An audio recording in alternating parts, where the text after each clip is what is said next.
लेकिन साधु समागम और हरि कथा, यह दो चीजें अत्यंत दुर्लभ हैं। और ये किनको प्राप्त होती हैं?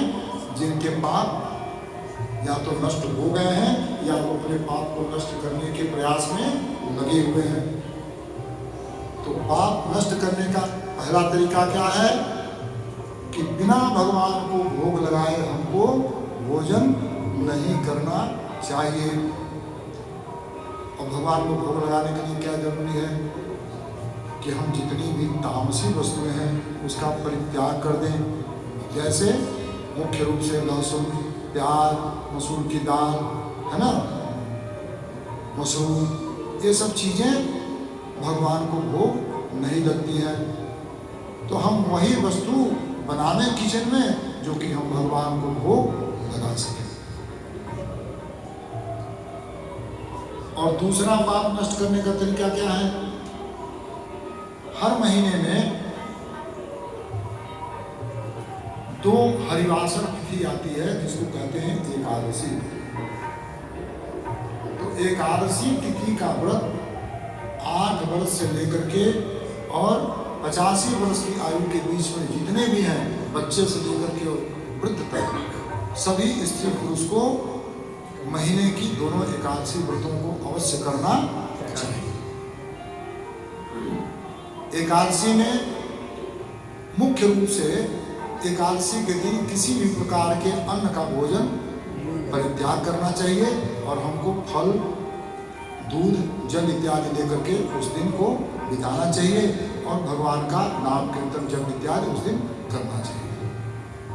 तो अगर ये 2 कार्य हम करेंगे, महीने की दोनों एकादशी व्रत का पालन करेंगे और भगवान को भोग लगा हुआ प्रसाद पाएंगे, तो हम सभी इस बात का अनुभव कर सकते हैं कि पहले जितना हम भगवान के भजन में मन लगा पाते थे, हमारा मन अब उससे ज़्यादा लगने लगा है।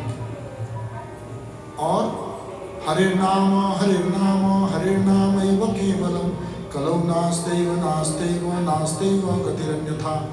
कलयुग में हरि का नाम, हरि का नाम, हरि का नाम ही एकमात्र उपाय है। कलयुग से बाहर निकलने की और कोई गति नहीं है, नहीं है, नहीं है, है ना। लेकिन जब हमारा चित्त शुद्ध होगा, जब हमारे पाप कम होंगे, तब भगवान का नाम लेने में हमारी रुचि बढ़ेगी। और संभव हो तो इस प्रकार की कथाओं को बार बार आयोजन करना, क्योंकि कथा सुनने से ही सबसे ज़्यादा हमको फल मिलता है। फल यानी एक तो कथा सुनने से सुकृति भी बनती है हमारे खाते में, और दूसरा सबसे बड़ा प्रत्यक्ष फल ये है कि इसमें जो हमको ज्ञान मिलता है, इस ज्ञान के प्रभाव से हम अपने आने वाले जीवन में अनेक जगहों पे पाप पुण्य को समझते हुए पाप से बच सकते हैं और आध्यात्मिक जीवन में अग्रसर हो सकते हैं।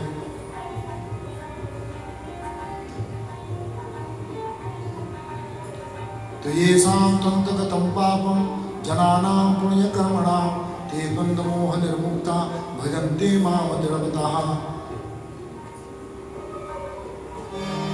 जरा मरण मोक्षाय मामाश्रित्य यतन्ति ये ते ब्रह्म तद्विदुः कृष्णम् अध्यात्मं ते ब्रह्म तद्विदुः कृष्णम् अध्यात्मं कर्म चाखिलम्। तो जो जरा और मरण से मुक्त होने के लिए मेरा